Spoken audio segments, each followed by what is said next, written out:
ত্রিপুরা বিধানসভা অধিবেশনের প্রথম দিন রাজ্যের কর্মচারী এবং পেনশনারদের জন্য ৩% মহার্ঘ ভাতার ঘোষণা দিলেন মুখ্যমন্ত্রী।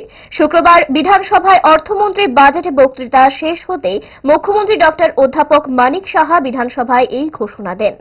এর সাথে আমি একটা ঘোষণা দিতে চাই, বিশেষ করে আমাদের ত্রিপুরা সরকারের যারা কর্মচারী এবং সকল কর্মচারীদের জন্য ত্রিপুরা সরকারের আমরা অতিরিক্ত মহার্ঘ ভাতা ডিএনএস এবং 3% বৃদ্ধির আমি ঘোষণা করছি। পাশাপাশি যারা পেনশনার যারা রয়েছেন তাদেরকেও আমি 3% ডিএনএস রিলিফ সেটাও ঘোষণা করছি। তাতে করে বর্তমানে আমাদের 30% থেকে বৃদ্ধি পেয়ে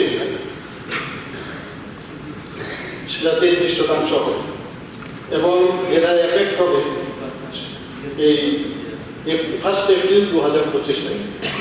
এতে করে এই বাবদ